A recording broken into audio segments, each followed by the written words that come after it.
మేము చూస్తున్నాం రైతుల కోసం అంటుంది. ఆయన దొంగ కాబట్టి ఆయన కోసం విన్నడం మాట్లాడతలేదు. నిజమైన వ్యక్తి నా భర్త అని చెప్పి ఆమె ఎందుకు మాట్లాడతలేదు? ఆయన దొంగ అని ఆమె తెలుసు కాబట్టి ఆమె ఎన్నడూ ఆయన కోసం మాట్లాడతలేదు.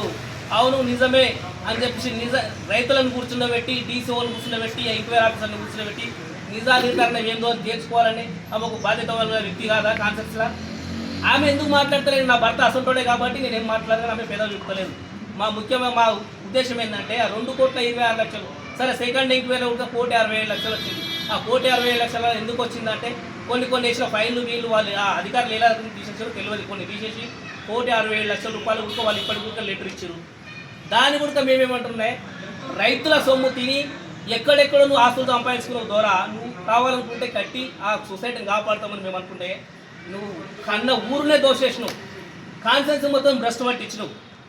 ఇంకా ఎడగబోతావు. ఇంకా అంటే గతంలో ఉన్న సీఈఓ ఒక ఎస్సీ క్యాండిడేట్ అయితే ఆయన చెరుకు పట్టుకుంటే గాయత్రి ఫ్యాక్టరీ ఓనర్తో మాట్లాడి ఆయనకు బిల్లు ఇప్పేయకుండా నువ్వు ఊళ్ళో నిలబెట్టి వసూలు చేసినావు.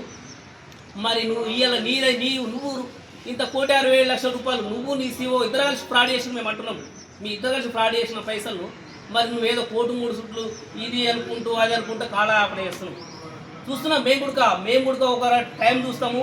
600 మంది రైతులను పోతాము, డీసీ ఆఫీసును ముట్టడిస్తాము. మా ఎమ్మెల్యే సహకారం తీసుకొని మేము మా మినిస్టర్ ఉన్నాడు, వ్యవసాయ శాఖ మినిస్టర్ దగ్గర పోతాము. నిన్ను ముక్కు పిండి వసూలు చేసి కట్టించేదాకా మేము నిద్రపోము. మా 600 కోనాపు రైతులకు న్యాయం చేసేదాకా మేము నిద్రపోము.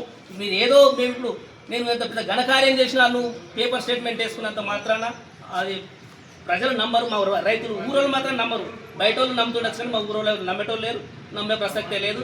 దయచేసి నిన్ను మాత్రము కట్టెచ్చదాకా నేను మేము మీ పడతాం నిన్ను ఊళ్ళో కూడా కడగబెట్టలేకుండా తరిమి కొడతాం బిడ్డ ఖబర్దారని చెప్తున్నాం.